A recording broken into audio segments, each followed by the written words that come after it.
Doutor Luiz Viana, novo presidente da OAB Bahia.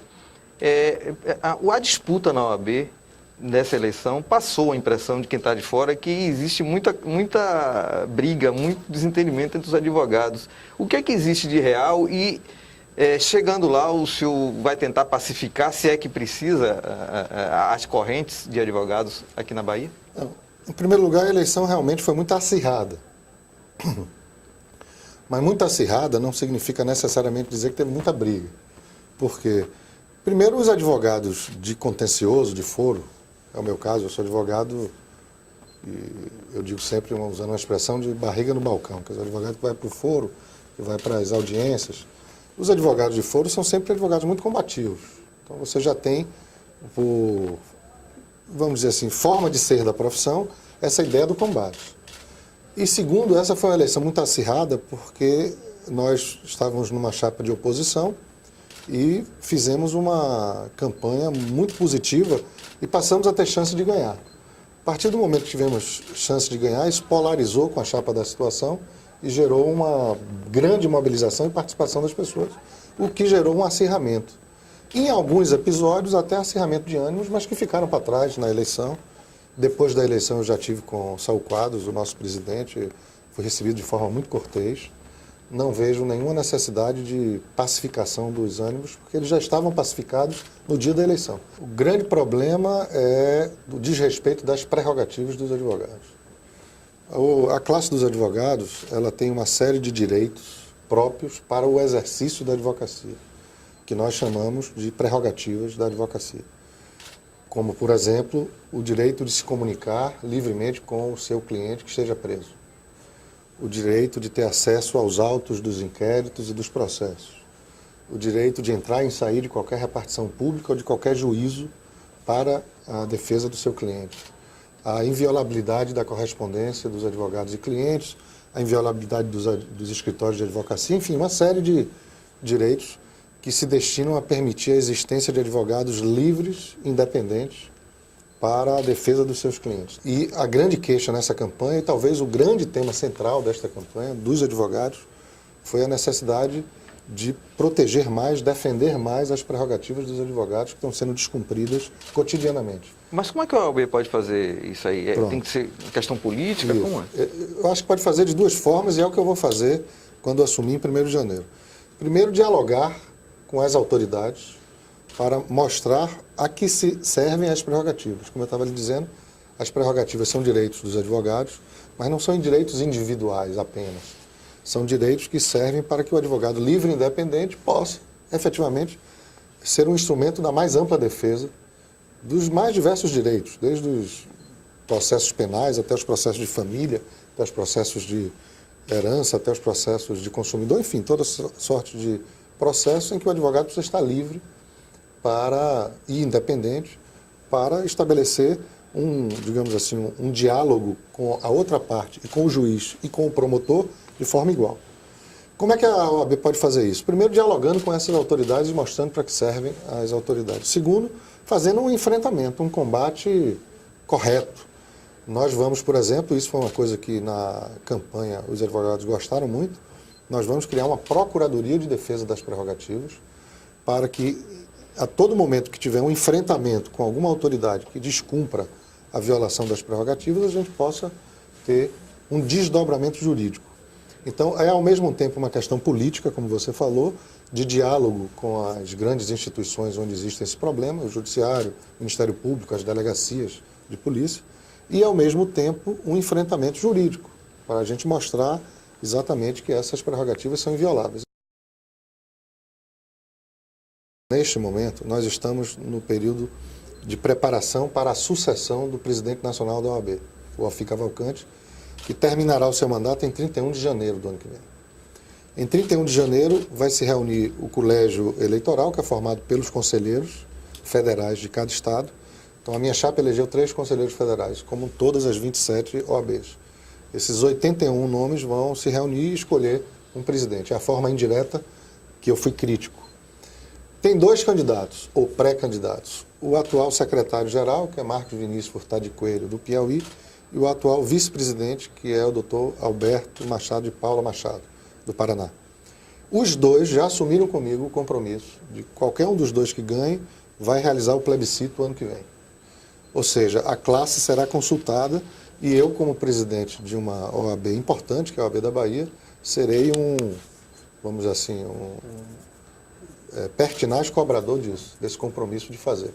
Eu estou convencido de que a eleição do ano que vem será a última indireta na OAB da Bahia, da OAB do Brasil. Acho que nós vamos estar em 2013, né? Portanto, 2016, acho que a gente vai ter eleição direta. Então,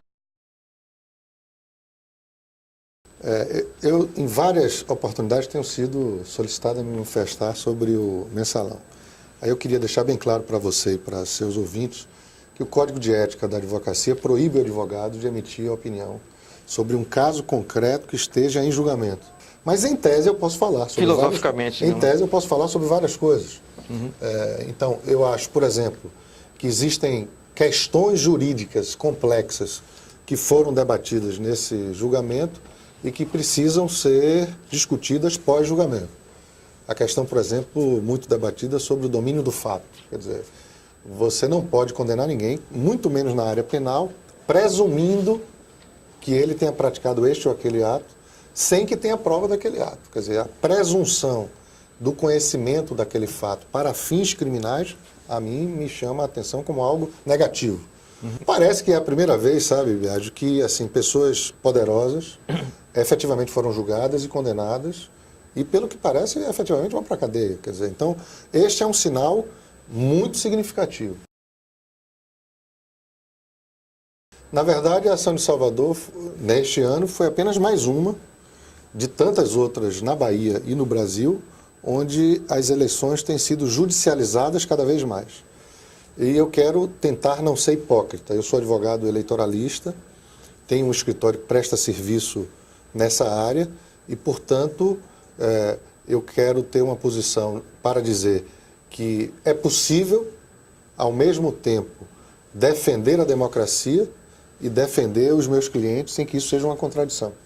Mas quero dizer também, como cidadão e não como advogado, que o ideal será o dia em que a gente não precise mais judicializar as questões eleitorais. O senhor acha que não deveria ter nenhum tipo de censura? Porque o cara vai se sentir sempre ofendido com alguma coisa. É onde a gente vai chegar. Prática. O problema não é eliminar a legislação eleitoral de controle. O problema é conseguir mudar a mentalidade das pessoas que estão envolvidas no processo, que é uma coisa lenta, não é uma coisa que acontece daqui para ali. Eu, por exemplo, fui advogado de um dos candidatos, o tempo inteiro discutindo direito de resposta, corte do programa, mas não faz sentido. Seria muito mais produtivo para a escolha democrática das pessoas que os candidatos se apresentassem, sem que um precisasse ofender o outro e ter direito de resposta e cortar o programa e ter regras. E aí você tem razão, a legislação eleitoral, a meu juízo, é minuciosa demais, tem regra para absolutamente tudo. Por quê? Aí vem a questão da desconfiança. Porque o eleitor, nós cidadãos, desconfiamos de tal forma dos partidos políticos. O ideal é que a gente consiga construir uma sociedade que não precisa tanta interferência do juiz para fazer uma eleição. Vou dar um exemplo aqui para você. Eu sou amigo de uma parlamentar do Parlamento Europeu, advogada, eleita pela Holanda. Eu já estive com ela várias vezes e toda vez que eu estou com ela, ela olha para mim e diz assim: Luiz, eu não entendo o que você faz. Eu digo, eu sou advogado eleitoral. Eu não entendo para que serve um advogado eleitoral, eu não entendo para que serve uma justiça eleitoral. Aí ela me diz assim, com a cara mais assim, risonha e simples do mundo, ela diz: Luiz, na Holanda, e tudo bem, vamos dar o desconto que a Holanda é um país rico e é pequenininho comparado com o Brasil. Ela me diz assim: na Holanda, quem tem voto ganha, quem não tem voto não ganha. Simples assim. Não tem juiz eleitoral, não tem promotor eleitoral, não tem advogado eleitoral. Quer dizer, os partidos organizam a eleição, fazem a eleição. O sujeito vai lá, vota, quem ganhou, ganhou, quem não ganhou, não ganhou. Num país com tantas desigualdades sociais, é preciso mecanismos de controle do abuso do poder econômico e do abuso do poder político. Quer dizer, eu sempre digo, eu sou professor disso na faculdade, eu digo sempre a meus alunos: uma mulher ou um homem com fome ou com filhos com fome em casa não vota igual a quem não passa fome. É não conhecer a natureza humana. É óbvio que as pessoas, na situação limite de necessidade, colocarão a liberdade do voto em um plano inferior à satisfação de necessidades mínimas de sobrevivência. Então, Eu acho que a grande pauta do século XXI do Brasil é exatamente essa questão da desigualdade social. Agora, por exemplo, ficamos todos estarrecidos com a Câmara dos Vereadores de Salvador, que votou em inúmeras leis importantíssimas para a cidade na última sessão do ano. O que é isso? E olha, eu não estou fazendo nenhum juízo de valor sobre o conteúdo das leis, que mudou o PDDU da Copa, lei de uso do solo. Pode ser até que tenham coisas positivas lá, né? O prefeito eleito disse, inclusive, o que for bom vai ficar, o que não for bom vai tirar. É isso, né? Eu não conheço o conteúdo. Mas como cidadão, meu Deus do céu, os vereadores estavam lá há 4 anos. Está terminando o ano do mandato. É a última sessão. E aprova questões importantíssimas para a cidade sem uma discussão maior. Não é razoável. Não é razoável. Isso tinha que ter ficado para o ano que vem, para a nova Câmara discutir com a sociedade civil e com a sociedade política o que é melhor para a cidade. Eu encaro essa presidência da OAB que eu vou exercer a partir de janeiro com missão. É realmente uma missão importante. Todos os dirigentes da OAB são voluntários, não recebem remuneração, o que vai exigir de mim e de meus companheiros uma dedicação maior e um desprendimento maior das suas coisas pessoais e profissionais, mas nós resolvemos fazer isso acreditando que é possível fazer uma OAB melhor. Ok, mestre. Você ficou aí só me ouvindo falar do mensalão.